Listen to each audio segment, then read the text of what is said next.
संघर्ष की लौ। शहर की भाग दौड़ से थोड़ा दूर एक छोटे से किराए के कमरे में शौर्य का संसार था। उसके कमरे की चारों दीवारें भारत के नक्शों और महत्वपूर्ण तिथियों के चार्ट से सजी थीं। उसकी आंखों में एक सपना पल रहा था, देश की सबसे कठिन प्रशासनिक परीक्षा पास करने का। आज उसने अपनी किताबें खोली, मेज पर चाय की ठंडी प्याली रखी थी और उसने महसूस किया कि उसका संघर्ष अभी शुरू हुआ था। तैयारी के पहले साल में ही शौर्य को समझ आ गया कि ये सफर बलिदान मांगता है। जब उसकी बहन की शादी का कार्ड आया तो उसने केवल 2 दिन के लिए घर जाने का फैसला किया। परिवार के साथ बैठने की बजाय वो रात के सन्नाटे में अपने नोट्स दोहराता रहा। उस रात उसने महसूस किया कि वो अपने दोस्तों और परिवार से दूर अपने लक्ष्य की एक निर्जन सड़क पर अकेला चल रहा है। समय पंखों से उड़ गया, परीक्षा हुई और परिणाम का दिन आ गया। शौर्य का नाम सफल उम्मीदवारों की सूची में नहीं था। वो प्रारंभिक परीक्षा भी पास नहीं कर पाया था।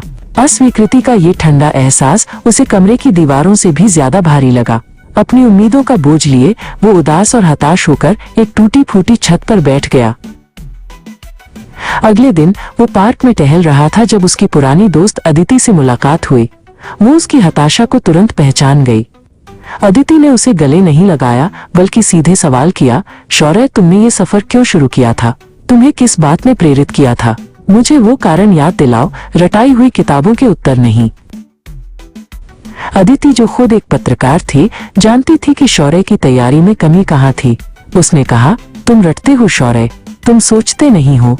इस परीक्षा में ज्ञान से ज्यादा विचारों की स्पष्टता मायने रखती है। अदिति ने उसे अपनी रणनीति बदलने में मदद की। उन्होंने शहर की पुरानी लाइब्रेरी में मिलकर काम करना शुरू किया, जहां अदिति उसके उत्तरों में तर्क और मौलिकता तलाशती थी। मानसिक संघर्ष के साथ साथ आर्थिक तनाव भी बढ़ रहा था। कोचिंग की फीस और किताबों का खर्च पूरा करने के लिए शौर्य ने शाम को बच्चों को ट्यूशन देना शुरू कर दिया। सुबह जल्दी उठकर खुद पढ़ना और रात को थककर दूसरों को पढ़ाना। नींद एक विलासिता बन गई थी, लेकिन वो जानता था कि यही उसकी संघर्ष की लौ को जलाए रखेगा। दूसरे प्रयास का परिणाम आया। इस बार उसने प्रारंभिक और मुख्य दोनों परीक्षाओं को पास कर लिया था। आंशिक सफलता का स्वाद मीठा था, लेकिन अंतिम बाधा अभी भी बाकी थी, साक्षात्कार।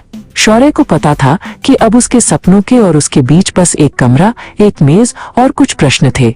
उसका आत्मविश्वास डगमगा रहा था। साक्षात्कार की तैयारी में अदिति ने उसकी बहुत मदद की।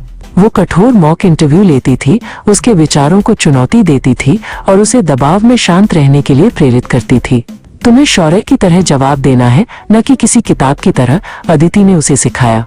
शौर्य का ज्ञान तो था, लेकिन अदिति ने उसे अपनी बात कहने का साहस दिया। वो बड़ा दिन आ गया। शौर्य सूट पहने इंटरव्यू रूम के बाहर बैठा था। उसके दिमाग में अंतिम बार अदिति की बातें गूंज रही थीं। हॉल के अंदर का माहौल गंभीर और औपचारिक था। अपनी बारी आने पर उसने एक गहरी सांस ली, उठकर अपने कपड़े ठीक किए और आत्मविश्वास के साथ दरवाजे की ओर बढ़ा।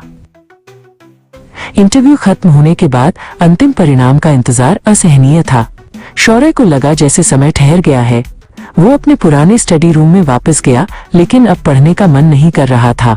कमरे का सन्नाटा अब पहले से कहीं ज्यादा शोरगुल भरा लग रहा था। हर कोने से संदेह और चिंता की आवाजें आ रही थीं। एक शाम अदिति ने फोन किया। उसकी आवाज खुशी से कांप रही थी। शौर्य, तुमने कर दिखाया। सिर्फ पास ही नहीं, तुम्हारी रैंक बहुत अच्छी है। शौर्य ने फोन पकड़ा, अपने कानों पर विश्वास नहीं कर पाया। 7 साल के संघर्ष, नींद की कमी और हताशा का सारा बोझ एक ही पल में बह गया। उसने बस इतना कहा, धन्यवाद अदिति। कुछ महीनों बाद शौर्य अपने नए कार्यालय में बैठा था। मेज पर उसकी पुरानी फटी हुई पाठ्य पुस्तक रखी थी। वो मुस्कुराया। उसे एहसास हुआ कि ये परीक्षा केवल एक लक्ष्य था। असली जीत तो उन सभी संघर्षों, उन दोस्ती और अपने सपनों में विश्वास को बनाए रखने में थी। शौर्य ने गहरी सांस ली और अपनी अगली यात्रा के लिए तैयार हो गया।